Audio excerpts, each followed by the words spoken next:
Welcome to the Answers Yes podcast, where we interview some of the most interesting people that have said yes to opportunities in their life. We hope that through these stories, you can learn to create your own destiny by saying yes along the way.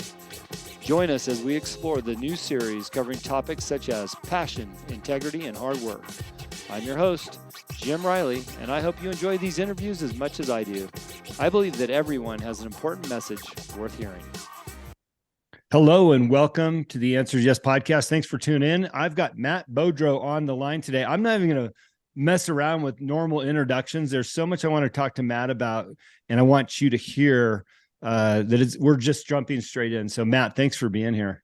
Oh man, honor's mine. I get to do a few of these each week, usually as a guest, but it's way more fun when I can do it with somebody who is a friend of mine too. So honor is mine, brother. Well, I appreciate that. I'm feeling like a commercial today. I'm living my best dad life. I've got a sick one down below, but I've got my Black Rifle coffee with my collagen in it. So my skin looks, I've got my 75 hard shirt on and my keep hammering hat on. I'm looking at myself in the mirror here on the Zoom, like, wow, I'm a commercial. So that's so funny. Well, you look great. I was going to say the collagen makes your skin look fantastic. So you look great. I just started that because I'm trying to up my protein intake. And I don't like anything in my coffee. I like it black. But then I saw this little post like, hey, you can add extra protein grams per day by the collagen. I'm like, ooh, that doesn't even taste like anything either. So I throw a couple scoops in there and 18 more grams of protein. Yeah, that's the way to go. I'm with you. I'm a black guy. Every once in a while, if I want to do something fancy. So Mark Bell is a friend of mine too, and he's got Steak Shake. Right, It's just pure pro. I mean, and it's great stuff, man. And I don't have any kind of affiliation or there. He's just a good guy doing good things. And I'll throw that in the coffee every once in a while too, and spice it up. So whatever works, whatever gets it done. Right. Good health, good protein. We just had a Black Rifle open in town here in Kalispell because Andy Stumpf lives up here. Yep. Beautiful venue. It's funny. Everybody that wants to take a meeting now is like, can we meet at Black Rifle? I'm like, sure, why not? That's awesome. And I laugh because when I order, it's medium black coffee, and they have a black coffee varietal, and they're like, okay, do you want cream? Like, no, just black. But they're like, no, we got the black. But it's just awesome, funny conversation. That's awesome. And I'm excited that they're doing that, man. It's a bunch of good guys over there. Andy's a really good guy. So I'm excited to see good people doing good things.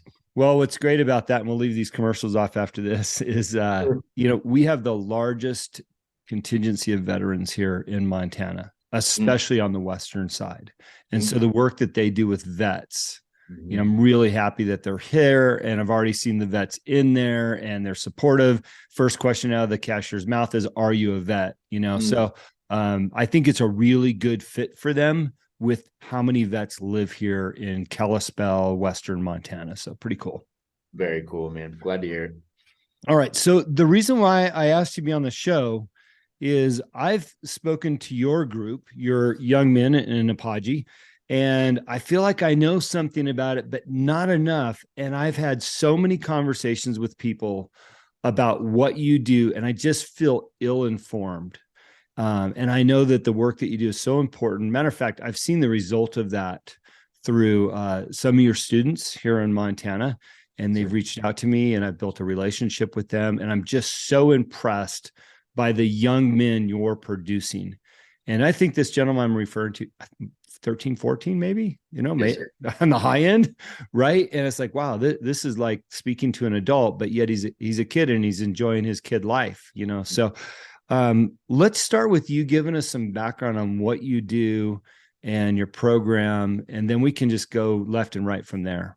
Yeah, thanks, brother. I appreciate that very much. And yeah, he's an amazing young man, and they are all just amazing young men. And I love the way you frame that too, because yes, they do have a maturity that is so much different than most of the young men we see, but they don't lose the kid side. They're enjoying life. And by the way, I like to think I'm in the same boat, right? I think I can stand and have done so in many a boardroom and had great conversations, but I also have a good time with my life. So these young guys, my background was education. And when I say education, I went through the entire full gamut, kindergarten to university, public schools, private schools, worked with them, did all of that, ran them, but ultimately decided to open my own. So, I've got a vast background of working with young heroes, and I opened a number of schools. I've helped entrepreneurs open a number of these schools, and the schools that we opened were vastly different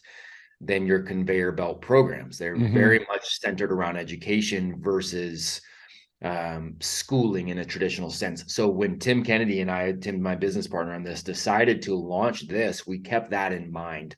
We wanted something that was truly about education, and more importantly about masculine education as well, right? So, and not just projects and challenges around developing the skills that will help open doors for them in terms of college or going into the workforce, but having good men speak into their lives. So the way we put this program together, the young men come in, they're between the ages usually 12, 13 on the low end, and they go up to about 17, 18 on kind of the higher end. And these are young men from all over the world. And they sign up for 12 months. And the parent, we've had parents go, "Hey, can you make this a little shorter? Can we make that?" I'm like, "Nope, we can't." Because this is a right. It's a fire. Yeah, man, this is a rite of passage. This is good men speaking into young men. And we're retraining the mind, training the habits, training the purpose, training the values, the character. So no, we want the 12 months. And so these young guys go in for 12 months. Every month is a new project for them to take on, a new challenge for them to take on, a new reading for them to take on, a series of workouts for them to take on. And then every single week, they are jumping on these live discussions with good men. And again, we've had the honor of having you there, and then we'll have Andy Frizella, has come on. We'll have Sean Whalens come on. We have but the through line is good men. It might be a Navy SEAL one day, an actor one day, a billionaire CEO another day, whatever. The through line is good men. And they come on to these young men 12 months straight. Matt, pardon the interruption because you're on a roll here, but I just want to be clear for our listeners. This program is an online program that students take from where they live. Correct. It's 12 months. And when you're talking about these, come on board, they're getting on Zoom calls with your group. That's correct. Yeah. Yes. Sorry. Because I know you guys have a new property. I want to talk about that too. Right. But I just wanted to clarify that for our listeners. So you've got all different types of men coming on, business, teaching these kids. And I know I spent an hour plus on that call and, sharing some of my value. So please continue. I pardon the interruption. Oh, thank you for the clarification. Yeah. So this is it's the foundation for what we're doing overall. So yes, online program. So the young men are from all over the world, and we're gathering on Zoom to have these conversations every week. They're also in a private platform together where they can interact all during the week, and they're interacting with me all during the week. I post 7 days a week, 365 days a year, something for them, articles, videos, something from myself, whatever that looks like, so that they are just getting these messages of honor and courage and loyalty and values and integrity, that we are putting those things out there, as well as putting them in situations where they have to exhibit it. Right. So, and the cool thing is, if they pour in to themselves and to the brotherhood over the course of those 12 months, they're asked to stay in perpetuity at no charge. They can stay forever. They stay for a lifetime. And what's happening already is, with what they are doing, it is opening doors to college. Actually, we had a university president on last week who just said, "Hey, that was amazing. Blanket scholarship opportunities, $16,000 per student here if they want to come to our university. No questions asked." Wow. So I want to job opportunities, it's great. I want to expand just on one small thing. You talk about things that you're posting and the interaction with these students, right? Here's something that you had posted, and I just love it. By the way, we're talking about young men, young adults. This is equally as good for adults. I mean, I'm reading your stuff going, well, yeah, that resonates for me. So here was one of the posts that says, dedicate the next 6 months to eating clean, stacking money, staying consistent, getting in top shape, making crazy progress, understanding yourself, developing good habits, and strengthening your mind, then emerge a completely new person.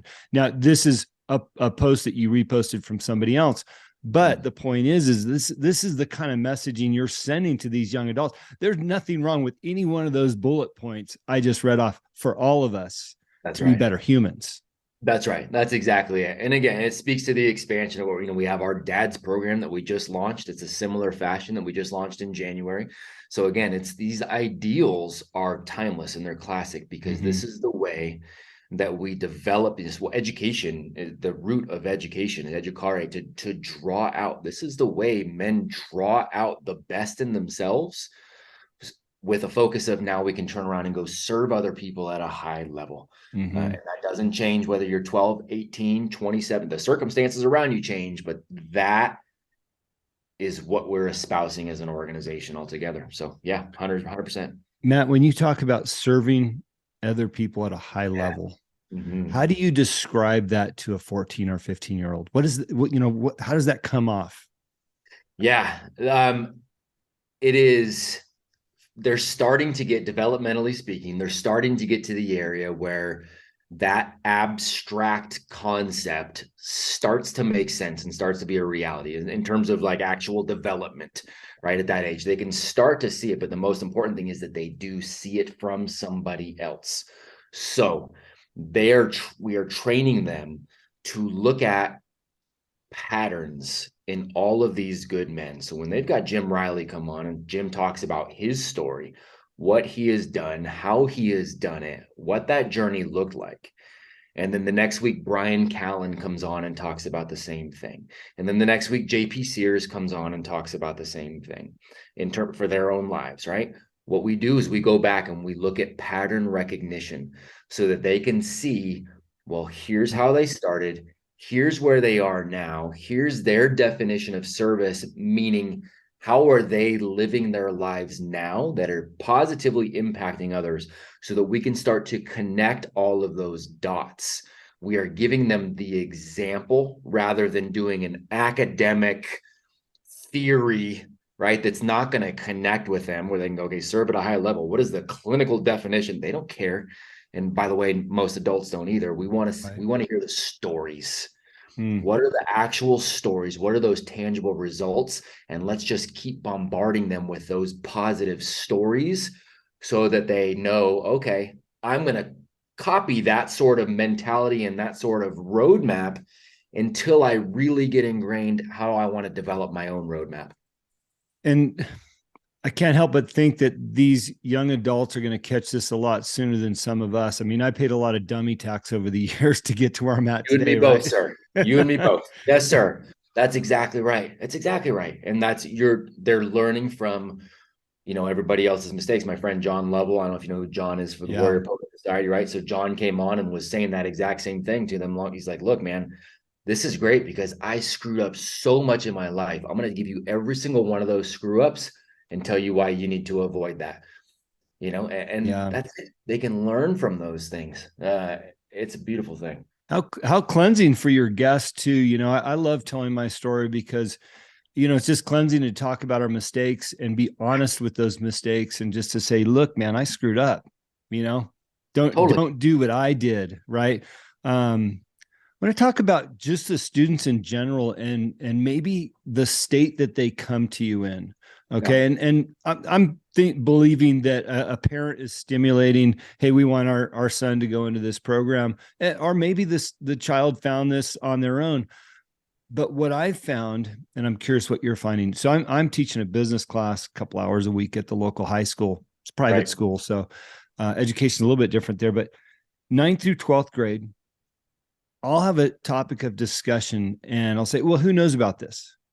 My presumption is like 8 out of 10 know about one of these topics, and it's actually the opposite. Almost zero have an understanding of some of these very basic concepts I'm talking about. And I'm just curious, when students arrive on your program, how many of them are lacking just like the basics? Yeah, it's a really good question. So it does depend on where they come to us from. The majority, you are correct. It is the parents who are seeing it first. And what we try to clarify as quickly as possible is We will not handhold or babysit. We're going to lay out, we're going to inspire, we're going to lift eyes to the horizon, we're going to challenge, we're going to do all these things. And ultimately, we're not going to force. If the young man is not getting the messages from you at home, parents, ultimately we are going to lose, because he's going to be there with you guys more often than not. And so parents know that coming in. Thus, those parents who usually stick with it are a little, I would say, ahead of the curve in terms of wanting real world education to be passed down to their kids. So they're leading by example already. So I can say our group that has come in, at least the ones who stay past the first 2 or 3 months, are ahead of the curve in that way. What you're seeing, I will tell you, is absolutely the standard across the country in terms of just schools in general. You're not seeing something abnormal. And I would argue that we're at a point now where we can start talking to a lot of men that are closer to our age and have us not the same 8 out of 10 that are unaware, but you can probably get 5 out of 10 that are unaware of a lot of things. We have culturally become so inundated with stuff that doesn't matter and so distracted that we're losing sight of so much. So yeah, I think what you're seeing is normal. The young men that come to us, it's ahead of the curve, but it's ahead of the curve because of who their parents are. Yeah. Matt, how hard is it to talk about common sense approaches on things with your group when society as a whole is just blasting them with the opposite? And I get it. We raise our kids well, Yeah. and they go to a private school, so they're not blasted as hard. Yeah. But you pick up a phone or you just interact in society, you're blasted. Yeah, for sure. How hard is that to convince them of these common sense approaches? It's not. So what's been great is it's not hard. They see that it's not hard to have to convince them of anything because they're there. The tricky part is when they're not in this group, right? We've got this Zoom. We're all like-minded. We're all going excited. We can have these conversations and everybody's on the same page. The tricky part is, okay, what happens when the Zoom call ends and they don't have the work? Now they've got to take that same mentality into their culture. So the hard part is getting them to the point where they can do so. They can express themselves gracefully with, in an articulate manner and not worry about the backlash that they are inevitably going to get. That's the hard part, right? Because that's why most adults follow the status quo too, because you're afraid of what somebody else is going to say if you don't. You're afraid to speak up. You're afraid to speak your mind. Somebody's going to get mad at you. Somebody's going to cancel you. Most adults live in fear. Yeah. The hard part is getting the young men to not live in fear and understand how to express themselves. And what was funny this week, I had a reporter from New York Magazine reached out. She's like, "Hey, I'd love to talk to you about some things having to do with young men." So, sure. So I get on the phone with her, and she's saying, "Why do young men gravitate so hard to Andrew Tate?" And I said, here's what I think. She's like, "Okay, well, what do you think about Andrew Tate?" I'm like, "I don't know Andrew Tate. I've talked to him a little bit, but I don't know him. I know the things I've seen that he said, and I know the allegations that he's facing right now. I don't know him. So I'm taking the words that he has said. I agree with when he said this, and this. I disagree, at least face value, with this, and this. I'm not a flashy Bugatti castle type of guy. And if there's any truth to any of the allegations as far as the sexual misconduct, clearly that's something that I'm not on board with in any fashion." She's like, "Can I talk to some of your young boys about him though?" I was like, "Yep, you bet." So I set her up with 3 of them. And the young men were able to speak to her and essentially take that same high road where they just went, "Look, we don't know him, so we're not making a judgment call on this. Here's why young men tend to gravitate to that. They're lacking positive male role models. We aren't, though, so we don't gravitate to him. They tend to gravitate because they like the flashiness, the girls. We hold ourselves to a higher standard than that. So we agree." All of them were able to articulate that to her. And she called me back and she was like, "This is a different breed. And I'm like, you know what? The problem is it shouldn't be a different breed though, because that is just how it's we failed our young men. We have failed our young men for so long. This should be the standard. This should be the norm. And so we're trying to right a much bigger ship, by doing this. But this is how it starts. Matt, how do you approach that? Because I mean, when you look at how far we've come, I mean, it's overwhelming. And I look, I've been doing this a long time, life, Yes, right? sir. Overcoming challenges.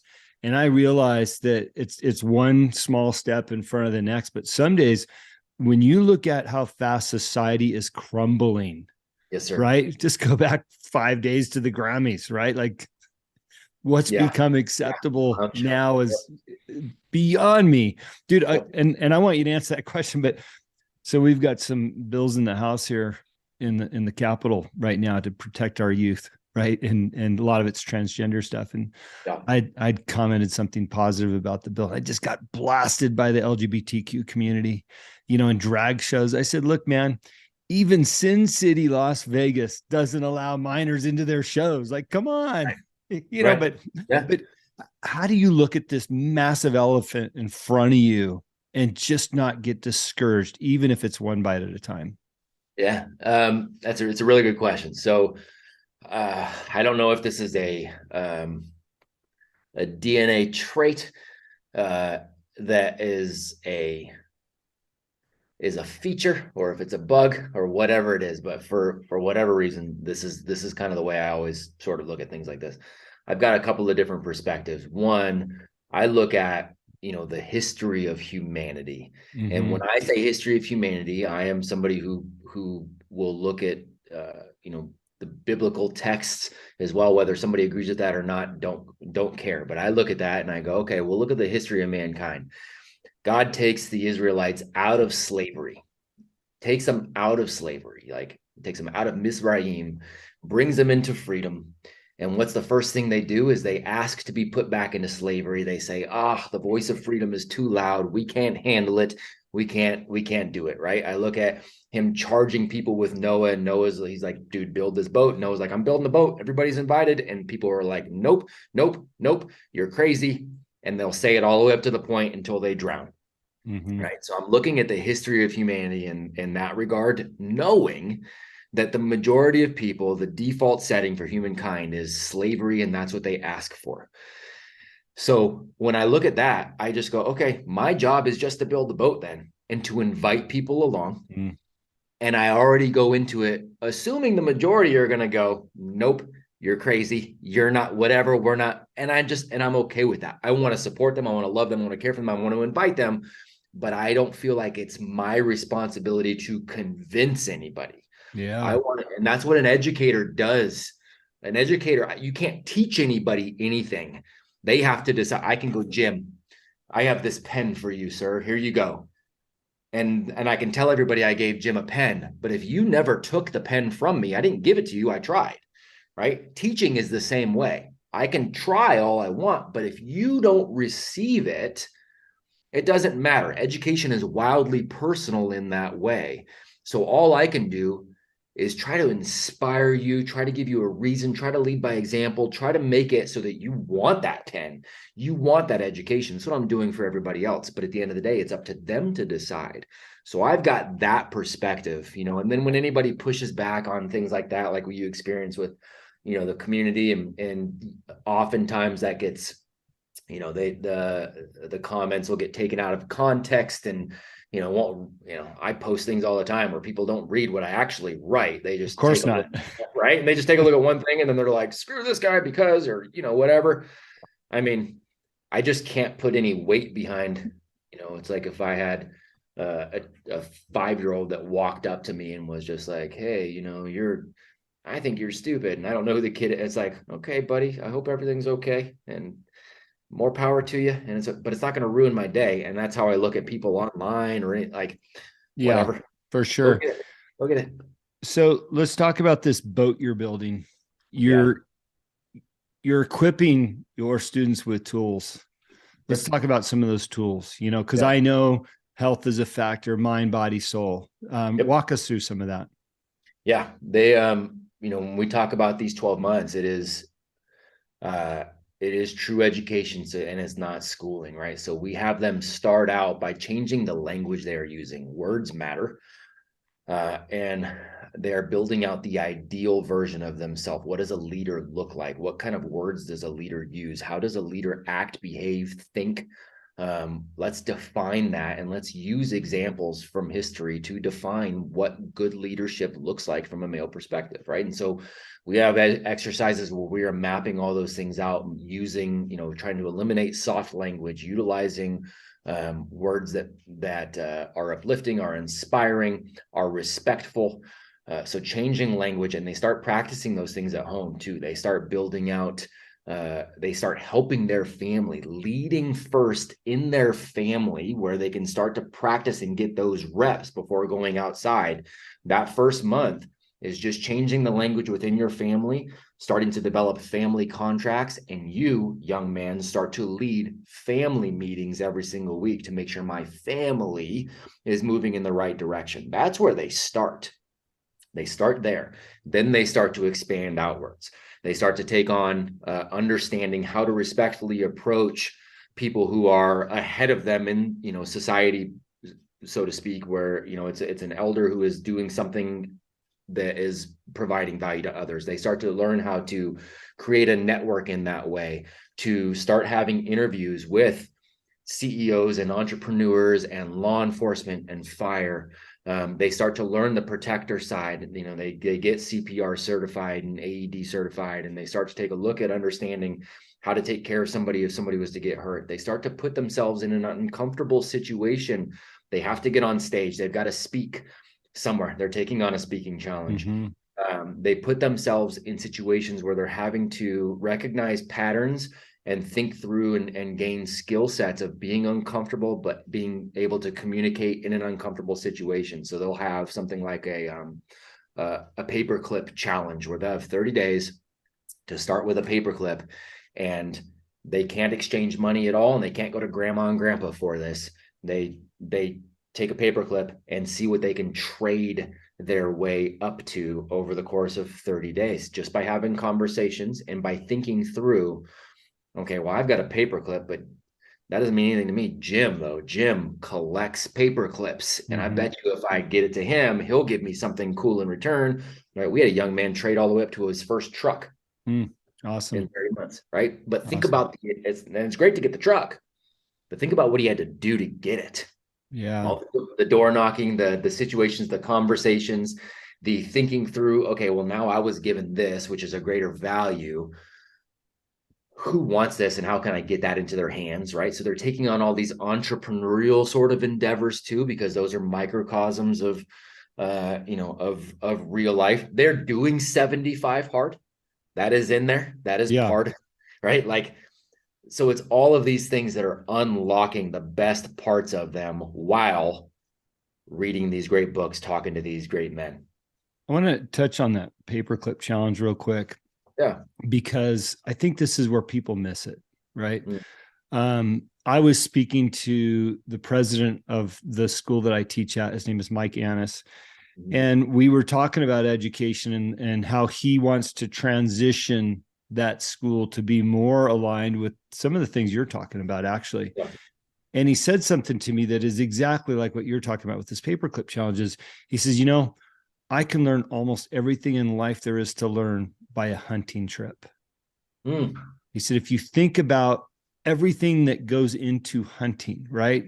The mathematics of your location and GPS and the land understanding topography and the trees and the grass and the dirt and the Right. animal itself and the biology and the wind, all these things, right? The preparation to go. I think that there's so many lessons right in front of us, but we move too fast to appreciate them or at least teach them to our kids. And like you said, it's not about the paperclip to the truck. It's about all the things in between. It's always about all the things in between. Yeah. Right? We are born into a cult mentality, and it's why I get so many people mad at me when I talk about school. Is there's a cult mentality around what school is, and we've conflated that with education, and they're not the same. They're actually a lot of times diametrically opposed. what will happen is, and I tell you this from experience of being in this industry for 2 decades of building multiple schools, I promise you this is what would happen. We can have conversations around this all day where you are correct. We can show hunting as this microcosm for life across the board, and we can build that out, right? And we can get it to the point where people will logically go, yep, that makes sense, that makes sense, that makes sense.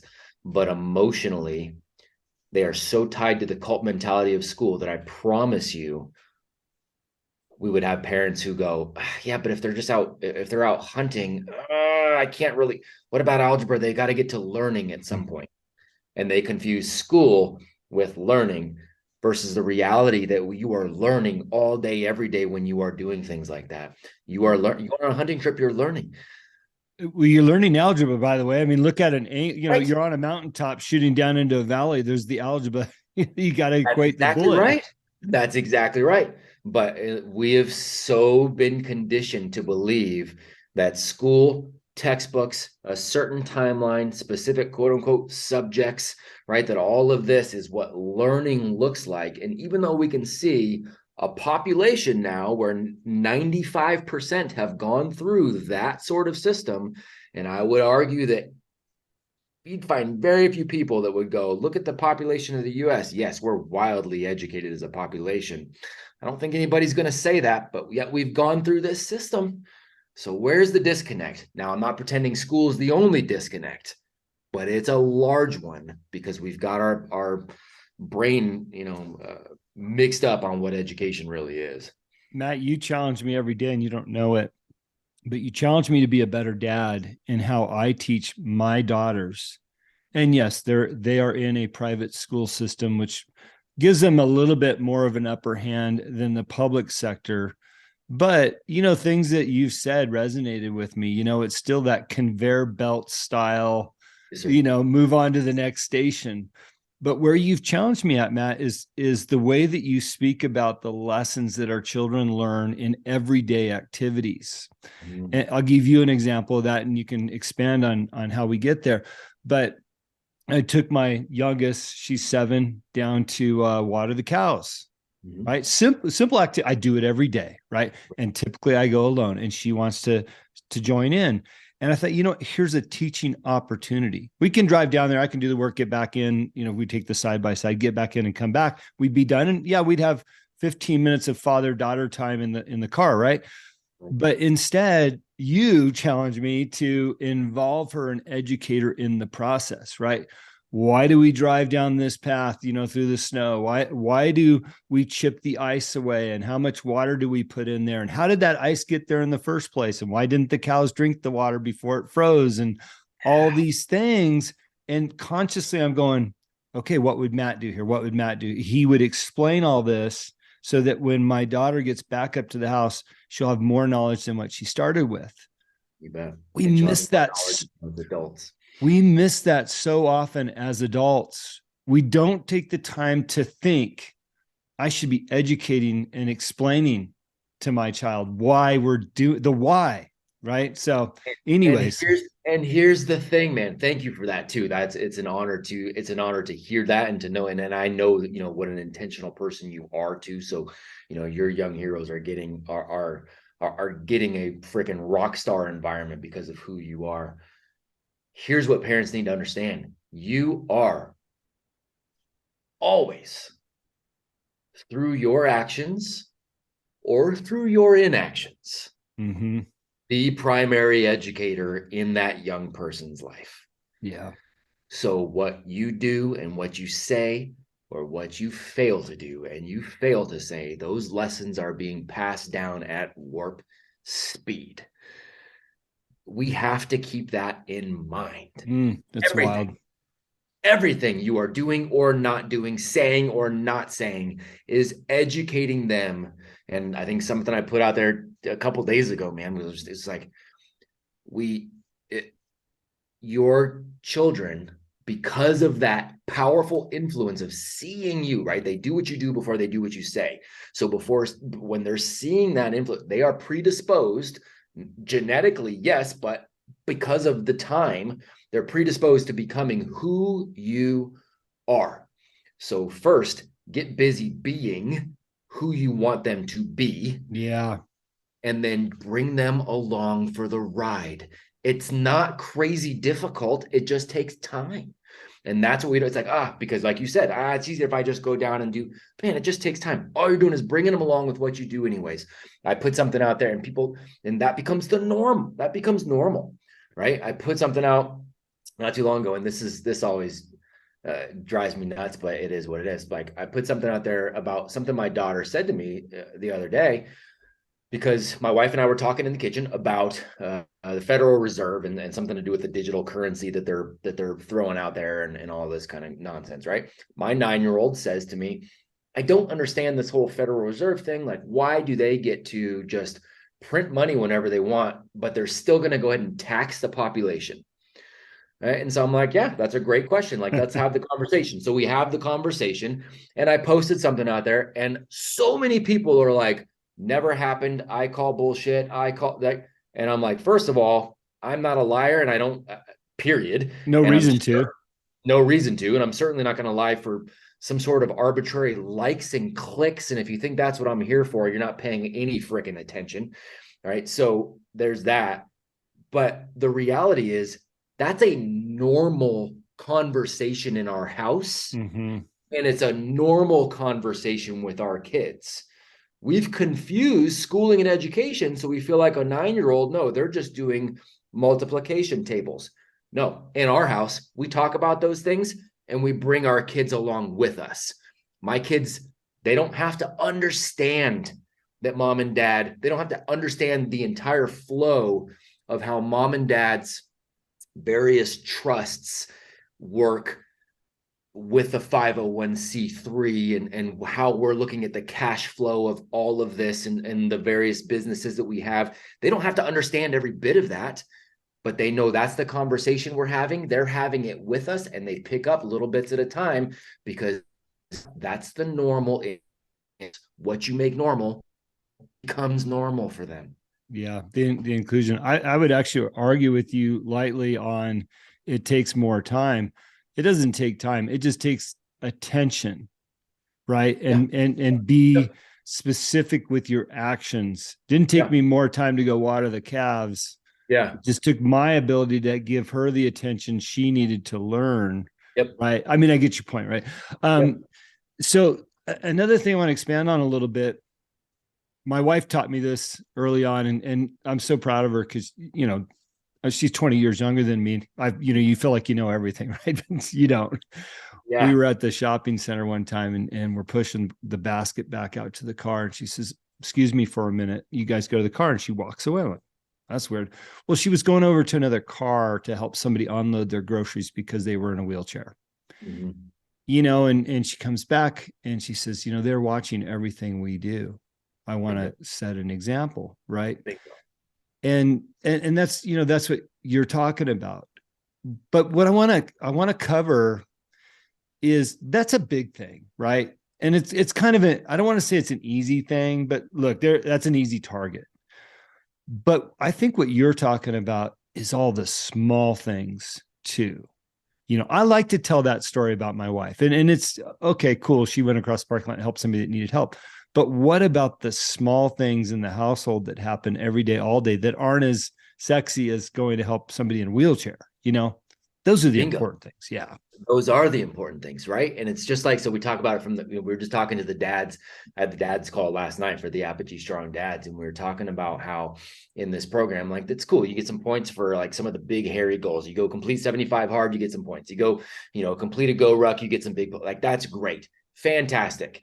I know a lot of guys who have knocked out these 1, 2, 3 day challenges, these 3-month challenges or whatever. And that's fantastic. But the relationship with the wife and kids is a mess. Mm-hmm. But the finances are a mess. But really, you're out of shape or whatever it is. It's the daily little things that matter. That's exactly right. Those are the things that are going to make the biggest difference. It makes the biggest difference for who we are as individuals. It makes the biggest difference for what they see. They can see me go help the person at the grocery store, and that's great. And they should see that. But then if I go home and call their mom, some sort of name in front of them, and I'm yelling at them, and then when they're trying to talk to me, I got my phone here and I'm doing this, That's what's making the impact. Yeah. It's the daily things. You're absolutely right. Yeah. Let's shift gears here. Another compliment. And I'm intentionally leaving your student's name off. He's local here. Sure. And I know he's going to listen to the show, but I'm so proud of him. Me too. What I love about the work that he's doing, and I'm venturing to guess that he's an exact replica of the other types of students you have, right? He makes me a better man. You Mm-hmm. know, he shared a website with me that he built or had built, whichever, impressive. And I said, well, what's your intent here? And he says, well, this is showcasing the work that I've done. Now, remember, I see this guy's like 14, 15, and he's showcasing the work that he's done in your program for 12 months. And when he goes on to, get a job or work for somebody and they say, well, do you have a resume or can you fill out the app? He's going to say, well, I got a website. Here's the work that I've done. He makes me a better person because he sent it over to Mr. Riley. Would you Mm-hmm. please take a look at this and let me know your thoughts? Mm-hmm. Well, look, most of the time it'd be like, yeah, it looks good. And you'd brush it off. But I know he's doing the work. He's Mm-hmm. put in the time. I'm going to give him equal time and go through. I read every single word on that website he built and Awesome. I wrote him back. Thank you Right. for that. And that's my point. You're building young men that are making older men better people. And if we can build a society that does that, we can perpetuate some momentum here behind this. That's exactly right. Thank you for that, by the way. And thank you for taking the time with him. And I know how much he absolutely freaking loves you. And again, you and I got to know each other because he's like, hey, there's this amazing guy. You've got to meet him. Yeah, Right. and So there's and that. let me say this real quick because this is again, I'm not here to stroke you by the way, but No, man. I met him in a barber shop. Yes. He was waiting to get a haircut, right? And yeah, these, the new style barbershops, it's fun to interact with other people there, but we had Mm-hmm. an interaction and he took it serious, right? Mm-hmm. He acted on it. And this was a year before I think I met him again, right? Yeah. I gave him my business card because I just felt like, gosh, hey, this is what I do. Here's something about me, right? And he took it serious, that interaction with an adult, right? Yep. So from start to finish, this guy's got it figured out through your program. It's It's mind blowing when you think about all these interactions and the results of them. and what you're also showing though and highlighting is how much this matters to have so many other people involved, right? Like I can tell him these things all the time. Well, he's got to have the character as a young man to make it happen. That character has to be continuously fostered by his parents at home Right. because it's likely not being fostered by other young people around him. Maybe it is, and I hope it is, but it likely is not, or at least it's being challenged sometimes. And then when he does reach out to people, you are somebody who didn't go, oh, okay, kid, that's cute. Oh, okay, kid. Oh, teenager, right? Oh, doesn't have it. Oh, and you didn't lower the bar of an expectation. You took it and went, okay, let's see what this kid has, right? Mm-hmm. And so that's kudos to you. So you've got all of this that plays into this. If we're again speaking the same language, but mom and dad aren't speaking it at home, that's going to be a hard challenge. If we're speaking the same language, but the young man's like, you know what? I'm just going to play video games, man, because that's way more fun. Forget all this growing up stuff. I'll do that later. Right. Well, then we lose. If they reach out to leaders in the community like yourself, they just go, cool, kid, I don't have the time. Then we lose. It Mm. takes every single bit of that group. Yeah. Wild. Matt, tough question for you because, well, you don't have to give me one answer, but what breaks your heart? The majority of the world living in fear. I mean, that is the biggest overarching umbrella. Is the reality that we are a reactive species. We are a go with the status quo species because we don't want to ruffle any feathers. We are I feel comfortable, so I'm not going to do anything. I might complain about something, but I'm not going to find a solution. You know, that's the overarching umbrella. And so what trickles down from that? Well, all the issues that we have here of all these youngsters who are being deprived of finding out who they are because we're keeping the bar lowered, because we're coddling, because we are inundating them with we are medicating them early and inundating them with cultural distractions. And what's going to happen is they're going to grow up to be broken adults that are now going to perpetuate these cycles and, find solace in harming other people or it's that, man. It's the human condition in that way of being so strapped to fear when I think peace of mind comes on the other side of that, comes stepping outside of that. It's that whole birds born in a cage think flying is an illness, and there's so few people flying and so many people trapped on the inside, and they're just perpetuating that for our young heroes. And so that's the heartbreaking thing, because I think I'm optimistically pessimistic. I don't see the vast majority breaking out of that anytime soon. And that's heartbreaking. Yeah. Yeah. Thank you for that. When you look at your life, you came through the system, you talked about that, right? Yes, sir. When did your calling happen to break away from the system in your teaching, and who made that call? That's a great question. And I've gone back through and really analyze that, about myself. And it wasn't a one single thing. It was a culmination of a few different events as I put the pieces together, including all the way back to being 4 years old and figuring out that there was a game going on in school. I mean, 4 years old, I figured out that there was a game, that we were being grouped by certain things, and went, okay, so there must be a way to continuously be seen in this good group, right? So I figured out the game of school early and got my straight A's without ever learning anything. Yeah. Figured out that pattern, and that ended up serving me later on. But, so it was finding out that pattern there. It was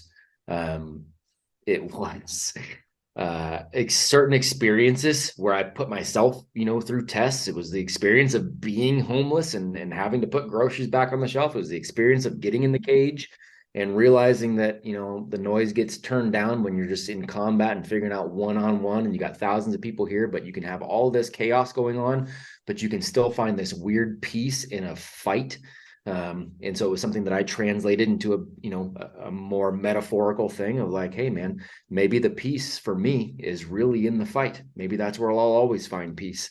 And relating that to, it was a book I read when I read Fight Club, and not wanting, really shifting my mindset on caring about what the outside world says if I know I'm staying, integrous.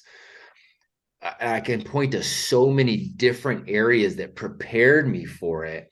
And then reading Seth Godin's, I guess even before that, reading John Taylor Gatto's work in schools and education and understanding that those are different. And then reading Seth Godin's Stop Stealing Dreams and talking to Seth, realizing that there was no way I could continue to do that. And I had to start building something that I believed in. All of those were pivotal moments for me.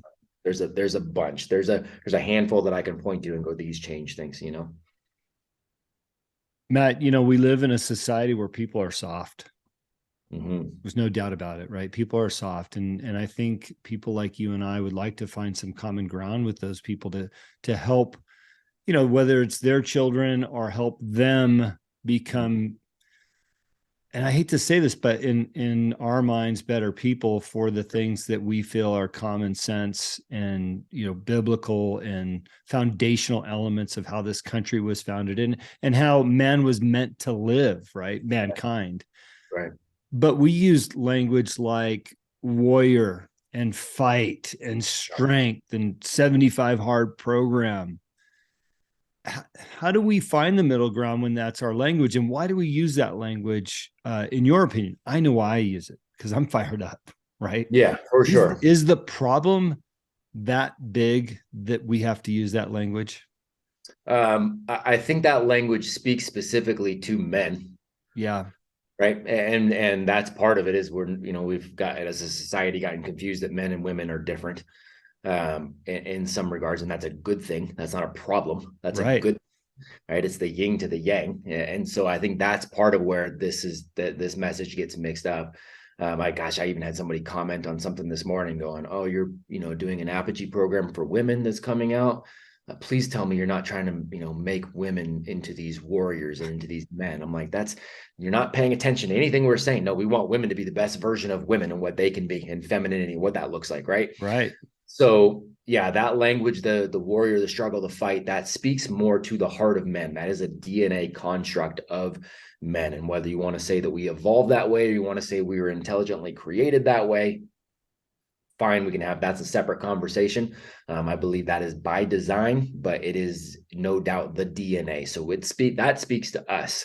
When I find myself in similar conversations, speaking to so many amazing women, it's same concept, but the language is more purpose, right? It's something Mhm. like that. It's the same thing. It's still indicative of moving forward, of trying to make progress, but it's more of a talk around purpose, and meaning, and they're more emotional words. Um, I don't know, more compassionate words, maybe. I guess the same kind of thing, but Yeah. that's where I find the language kind of going. I feel the same. I'm so passionate about what we need to do as a society.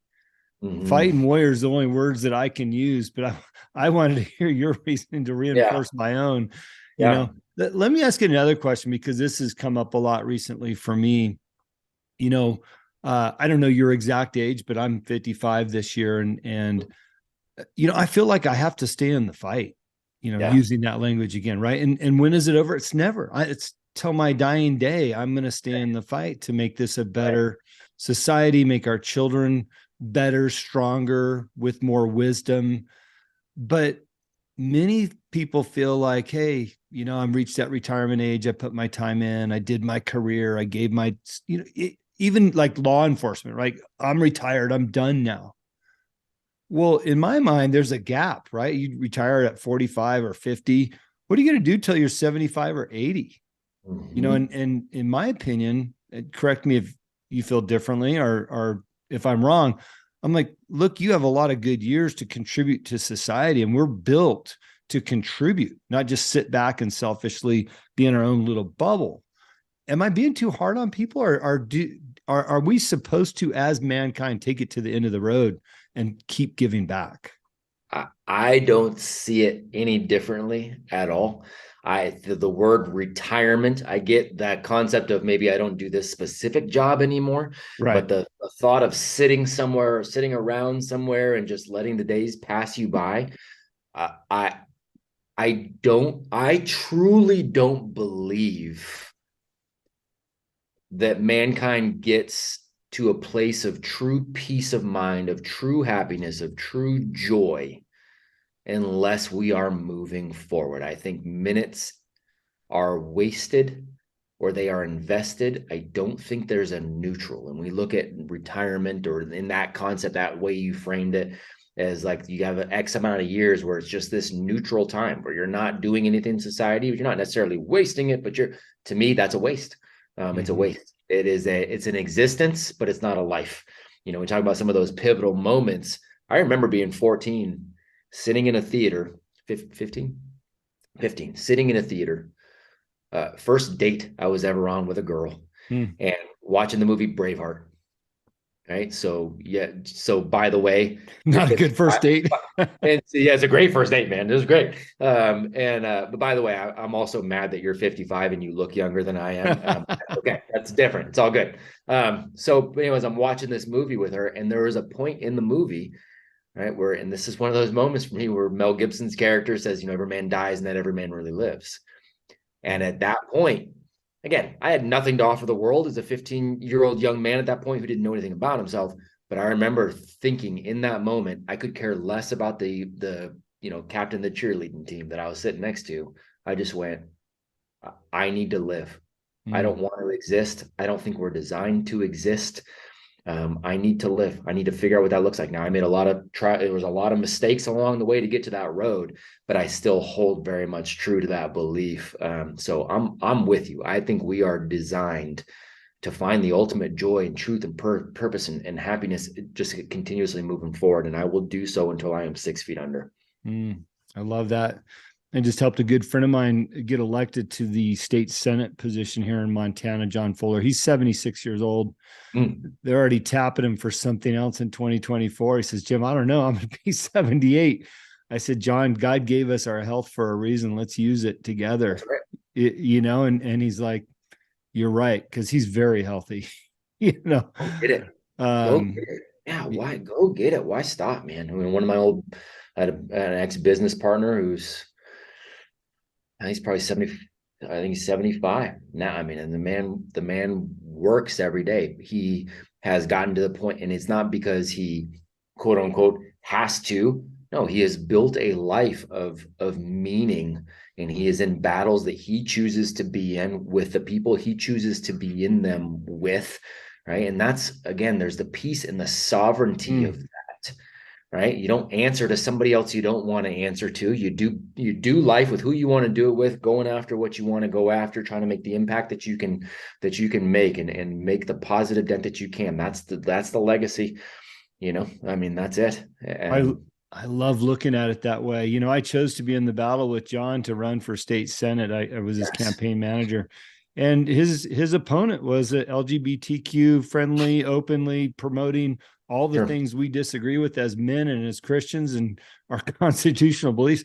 But I love what you said about we get to choose who we go to battle with and what battle we choose to fight. There's a lot out there, so plenty to choose from. You know, Plenty. Hey, by the way, 75 hard and 2 weeks of collagen's got me looking this way. That's awesome, man. Oh, you're rocking it, dude. You look Hey, you look great. you know what? I'll answer that honestly. When I turned 47, I just had my first, and I consciously made a decision. I've always worked out to a level, Yeah. but I consciously made a decision that when I turned 50, I was going to be the healthiest I've ever been in my entire life. Okay. That year, I took third in the world for men in the Spartan Ultra Racing, right? 43 miles in Iceland. Um, it's because of the conscious effort. And I know that those are the things that you teach, right? Consciously, we're going to learn how to be healthier humans, men, and education, all those things. So, I'm just applying your principles later on in life with vigor, because when you got two young daughters, right, and they want to be picked up and thrown, we were doing the jungle gym last night with my 9-year-old, and she wants to be timed, you know Yeah. I don't know too many 55-year-olds that are running through the jungle gym on a timer for That's 15 right. seconds, right? Let's improve our time. So anyways, that's So that's good. that's why I feel and look the way I do, because I did it consciously. And I'm hoping if you're listening and you're of any age that you think you're too old, you're not, by the way. Get after it, get started, do something for yourself to be healthy. It's so critical. It is so critical. And if you've got children, it's your Oh, obligation. It is your obligation to get healthy for them, and that's another thing that I said, and it stemmed from this conversation I had with a group of men where I was on this, stage and said how many, well, actually, no, that's a lie. It was men and women at this specific conference. And I just said, how many of you guys would die for who here would die for your kids? And everybody raised their hand. I'm like, of course you would, man. Of course you would die for your kids. I believe that I would die for my kids too. How many of you are living for them right now, though? Because that's mm, so much freaking harder, because you've got to make those small decisions every day, because you need to keep yourself healthy, because again, you're being the example, right? Your daughters are looking to Jim going, this is what a man is, this is what a man does, the man that I marry needs to look like this is how a man treats his wife. Like, they are learning about masculinity from you, and so they are learning that a man stays healthy, a man stays active, a man stays able, functional and mhm. capable. That's an important lesson, man. And it's gonna, there's a ripple effect there. Said something earlier about how much our kids are paying attention. Mm-hmm. It's been 3.5 years ago. Had a guy help us move into this house. He was hired by the moving company, but local kid, right? Come to find out, he didn't have much, Mm-hmm. very, very little. So when we unpacked everything, we had some extra stuff, some toys and different things. And I said to the girls, I said, hey, let's drop these off at that guy's house. I want to give him a tip for doing a good job, because I know the movers didn't give him a good tip. So we dropped off some toys and things like that. Well, it was just, we do that a lot. So it's not standing out. But the point is that your kids pay attention to everything. a few days ago, we were driving by that neighborhood 3.5 years later. So my 7-year-old was 3.5 at the time. Three and a Mm-hmm. half. We're driving by that neighborhood. My daughter goes, "Hey, isn't that where that man and those kids live that we helped?" I'm like, wow, yes, it is. We've helped a Mm-hmm. lot of people in between, but these things resonate with these kids. They're paying attention to everything, even at that youngest age of 3.5, That's, and that's making right. impact. That's right. And even if they don't consciously remember, again, everything you're doing is making a subconscious impact no matter what. Yeah. If you're listening, and how can you not be, right? If you're listening to the show, just remember everything you do Mm-hmm. is being watched by the little ones. And if you don't have little ones, it's being watched by the neighbor or the people that you work with or for. People are always watching. It's up to us to set the example. Matt, I've taken us an hour, but I need a few more minutes of your time. Yes, sir. Glad. You have four worlds, how I look at it, and I just want a brief overview of each one. I know we've talked a lot about the Apogee, so wrap up the Apogee program for young men. I'm super curious about what you're going to be doing for young women, because I have two. Yes, sir. So I want to hear about that. You're opening up a school, uh, and then finally, Apogee for dads. Just overviews, because I want our listeners to finish this show. I'm sure they'll fall in love with your beliefs and who you are, but I want them to know where they can follow up and why they would follow up and what you're offering. And, Matt's got an incredible partner in Tim Kennedy. I didn't know much about Tim until some other people, "Oh, he's so awesome. I read his book," and Tim is awesome. He's got a great history. Besides, he worked at In-N-Out Burger. One day I'm gonna have to talk to him about that. That's That was right. That's my right. my That's past. But right. That's awesome. Yeah, tell us about those 4 programs, what to expect, and why they should be involved. thank you, brother. I appreciate that very much.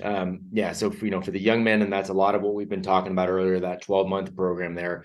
And that's, again, if it resonated with you, what we're talking about, these specific challenges, these specific projects, the specific mindset, the kind of men that we're bringing in, then, the biggest downside, quote unquote, that parents have told us is like, "Hey, but he has school," right? So I'm Yeah. like, if you're going to prioritize, this is education and it's not school. So that's the hardest thing, is that if you're like, no, they've got to go to school these days, then it's going to be harder on the schedule, but all the calls are recorded.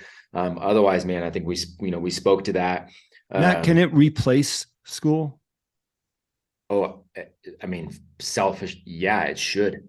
As far as I believe it, No, it should. I mean, your opinion. If a parent says, "Look, I'm going to pull my 15-year-old out of school and go through this 12-month program," does it Yeah. replace it, in your opinion? So what a lot of our parents they've done exactly that, and they've either used this as the foundation of what the young men are going to be doing every day, and then they'll add academics if they want to add some academics on the side. I'll help walk them through the game of school, like what's next for these young men. Are they trying to go into workplace? Are they trying to go into to university, or what? And I'll walk them through that. Some have just used that as the foundational piece. Some have also, we actually have a home education program as well, where we give extra projects and challenges every single month on top of what they have in Apogee. So we've had a lot of parents have done exactly that. So, it's the way it should be. I love what you said one day. You said it to me, and I'll never forget it. You said the problem with homeschool is that people are trying to duplicate school At home. at home, right? Right. So That's they're going right. to take those problems and just bring them inside their house, and they're not That's accomplishing right. anything. That's exactly right. You want to Yeah. home educate. You don't want to homeschool. Yeah. Yeah. Thank you.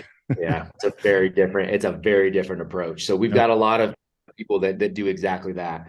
Our young women's and ultimately the moms programs too. We're having great conversations right now. We're going to launch this 2024. Tim and I know it's easy, right? And the same thing. Like, you can speak to a 13, 14-year-old young man because, well, hey, you were one, and how that mindset works. The challenges you had, the hormonal issues that come up, the struggles with other guys around you, like, you get that journey because you went on the journey. Well, Tim and I also know that that's, again, men and women are different. He and I are not the ones to lead that, but we want to partner with people in making sure that we develop that and present that opportunity for young ladies. So we're talking with some great, ladies that are friends of ours. Tulsi Gabbard is one. Mm. Laura Sextro is the CEO of the Unity Project. She's one. We got a number of young ladies that we are working with to develop this for our girls, and then ultimately our moms too. So that's 2024. The dads, we are launching quarterly. We've got our first group here, class one. We have 150 men from around the world that are going through this, and it's again 12 months. A very similar format, very similar, fashion, but every single month there's a very specific focus around being an intentional husband, father, leader, getting in physical shape, all of those things, the support network, same kind of thing, bringing in these mentors, a lot of financial education. And so we're going to launch a new class there every quarter. Some of these men will go on to launch ultimately our affiliates, where that'll be boots on the ground. And you actually talked to a gentleman who's in class one, and thank you for doing that. And connect you with the guy that was out there and a former veteran in your neck of the woods. And these guys will launch affiliates where they can just pour into their local community and all the ways that we do so virtually. So the dad's launching every single quarter for that.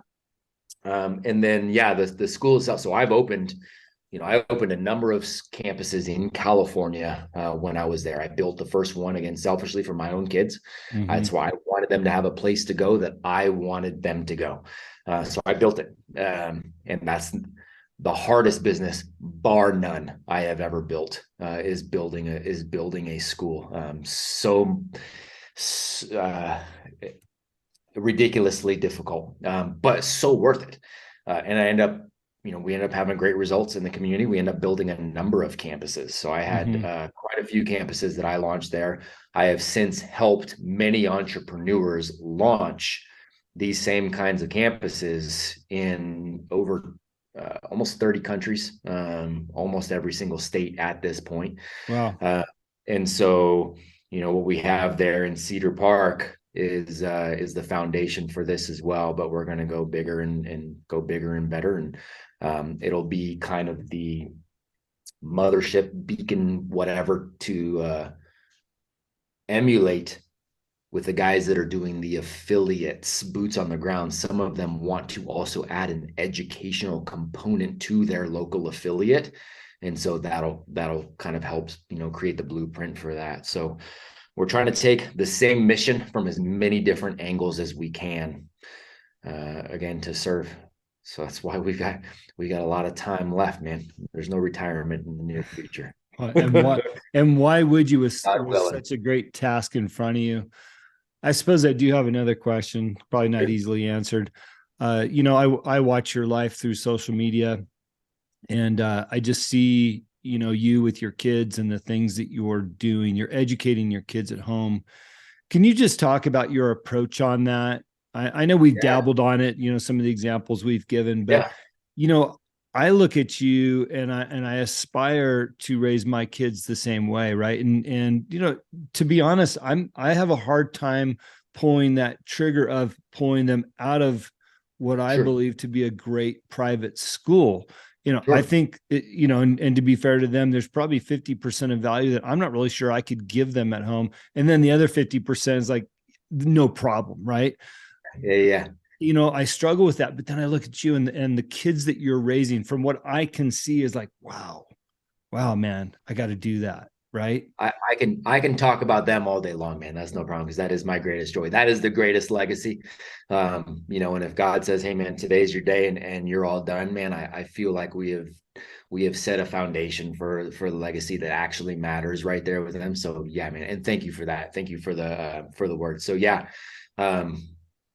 With us at home, we have been so much in, and I'm so grateful to have the background in education that I do, and have come to the realizations or conclusions or whatever you want to call them that I've come to, because we have set them up to be very responsible very disciplined young people. People say, how do you discipline your, oh my gosh, they meet them and they're like, how do you discipline your kids? Because they're so engaged and they're so kind and they're so treated. How do you, we've never had to, we don't have to discipline them at all. We've taught them to be disciplined Mm-hmm. because it's just been the norm for us, right? But it's not in a way that they lose the joy of anything. We're not forcing adulthood.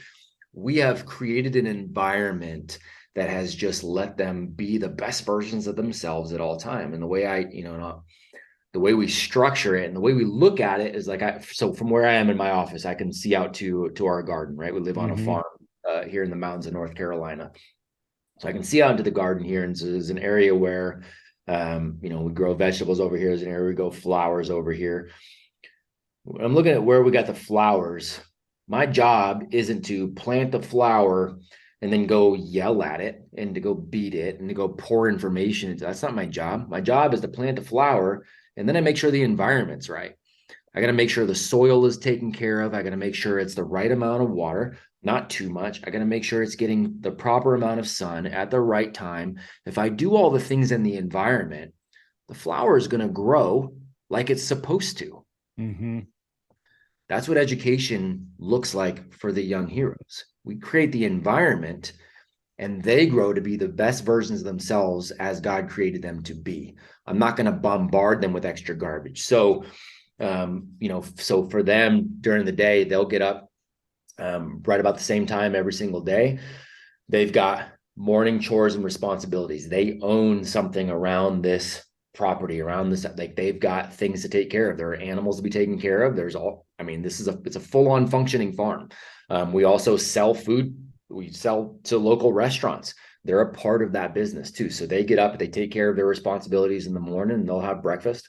And then they will dive into self-directed academics at that point. They do very little on the academic side because academia doesn't matter a ton. We put it on a pedestal.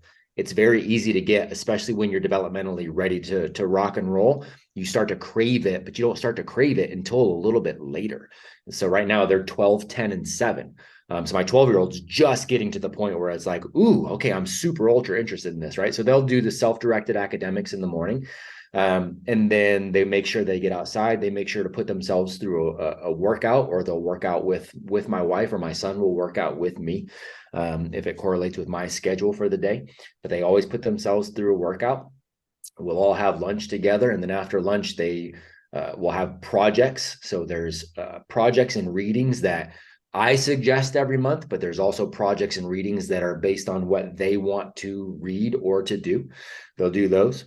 Later afternoons are experiences based on what they love. So one's a gymnast, one loves horses, and one loves Ninja Warrior and martial arts. So they're doing those things in the afternoon. There's evening chores. And then the rest of the day is for them to dive into what they want to do. My 12-year-old's got a 200-page book she is in the middle of writing right now. 200 pages. Writing. Writing it. Wow.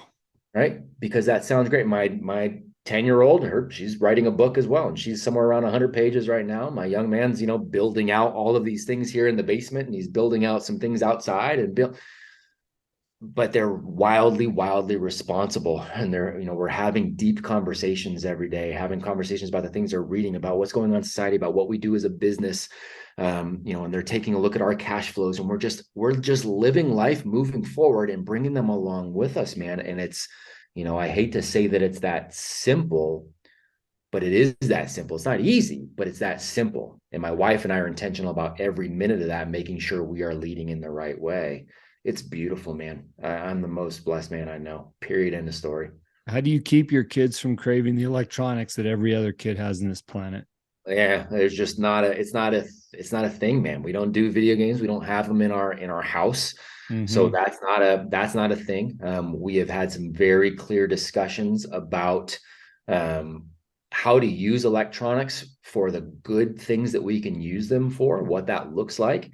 And then again, we need to model it. So at certain times of day, they know my schedule too, all throughout the day.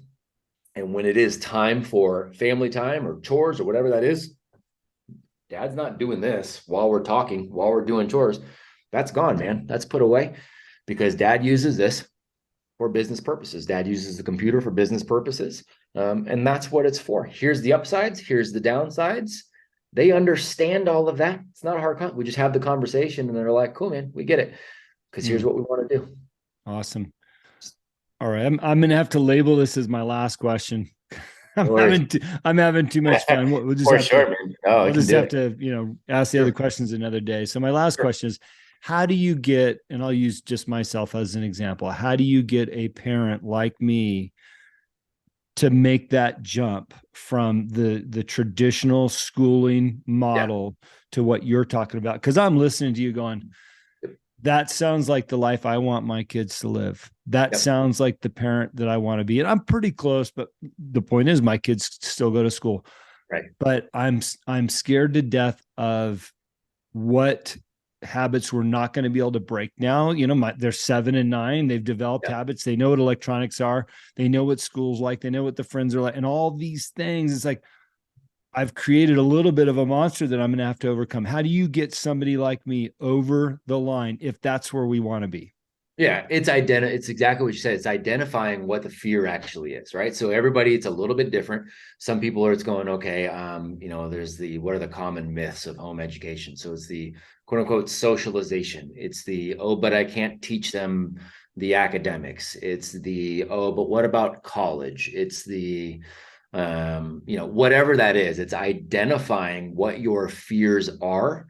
And then we can start to go to work on that. If it is around the academic side and the school, like diving in to understand why school was built and why it looks the way it does is a huge part, because it gets you to the understanding of, well, no, this system that we use was used intentionally to create obedient slaves. Yeah, right. In the Industrial Revolution. So once you come to terms with that, you can start to alleviate the fear of walking away from your slavery, right? You can start to go, okay, well, then this is what it looks like. Once you understand that academia doesn't matter ultimately that much, but that also the entire K through 12 academic standards, so to speak, realistically can be knocked out. First of all, in a number of ways. Khan Academy is free and available, and it's 3 times as much work as any private school you're going to go to show mastery on that. And you can go through, K through 12 of everything in about 3 years. Let me just be selfish, Matt. I'll just tell you what my fear is, because every parent's going to have a different fear, right? Yeah, exactly. And I see my fear come alive every weekend. Kids are home. We've got chores and schedules as adults. Kids probably could have a lot more chores than what we give them, but I see them retreat into their own little world, right? And whether that's the electronics or a show on the TV, or if it's in their bunk beds, doing whatever, right? My fear is filling that time every day with something productive that's going to bring value to their lives, knowing, especially in this recession we're in, or whatever you're going to call it, that wife and I are grinding right now to make sure that we have all the resources financially, to upkeep the house, right? Sometimes at a minimum. So my fear is not being able to give them the proper amount of time, care, and attention in those gaps, right? Yeah. So breaking any kind of habits does take some time. The bigger fear should be not taking a small amount of time up front to help them break those habits. It's the knowing that you are just going to go ahead and just deeply root those habits for them for the rest of their lives. That would be a bigger fear for me. Yes, will you have to take some time up front? Yeah, you'll have to take some time up front, but guess what? The younger they are, 7 and 9, you can take that time up front to shift those habits. The screens don't have to be there, and you as the parents aren't going to have to be the ones that fill all the time. We've created schedules to where there's general blocks of time where things need to get done, and they all know my schedule. I know theirs. They know mom's. We know each other's. Like, we run it like an organization in that way, and they know they've got blocks of time to handle certain things. And if they get these things handled and the block of time is still open, they are responsible for making the right decision. And we go, hey, look, here are all the different options that you have. Here's a great option A, B, C, D, E, F, G. We're not going to talk about options H, I, J, K, L. Those aren't good options. So you learn to make choices by making choices. Here's all the good ones. So if you get done in this block of time, these are all the other options you have. You're not having to consistently stay there and fill it for them. They're making the choices. And you start making that the new habit of making good choices. You just got to do it up front and be consistent like any other good habit you are developing. Wow. I'm going to leave it there, man. Dude, the world is a better place because of you and the programs that you're doing. I've seen that live as an example. And I'm not just blowing smoke for Matt because I've gotten to know him. He calls me a friend. It's because I saw it before I met Matt through his student in town and what he represented and still does a year later now that I've known him. So Matt, I really appreciate you. I appreciate Tim Kennedy and the program that you're in and all the other people that are in that leadership and all the men that have been guests on your program for you. I'm here for you whenever you need me or want me. And I just aspire to raise my family more like you're raising yours. So thank you for that. Sincerely from the bottom of my heart. No better messages to get than that, man. So thank you. Thank you for the way you lead and the way you show up too, man. It's an honor to be in this fight with other warriors, and that's definitely you as a brother, man. So thank you for that. Right on. Love it. All right. Well, hey, if you've enjoyed this show, please share it with a friend, share it with some dads. This needs to go out some dads and keep your comments coming. And we'll do a lot more interviews like this in the days to come. So thank you so much. Thank you for listening to today's show. It is my pleasure and honor to interview all of the guests that have been on the Answer is Yes podcast. If you have enjoyed the show, please go on iTunes and subscribe, give a rating, or simply tell a friend about the show. We also believe in the message of our guests and the positive influence of their stories. As my own mentor and coach, David Meltzer, has taught me, spend some time every day thinking and writing about the things in your own life that you have more than enough of. You will find out how blessed we really are. Please visit my website, livelifedriven.com, for the latest updates about me and what I'm doing. Plus, I post a monthly blog about the many topics on this show. This podcast can also be found there. As I learned early on in life, what you believe is what you will achieve. Thanks, Mark Victor Hansen, and thank you, and have a great week.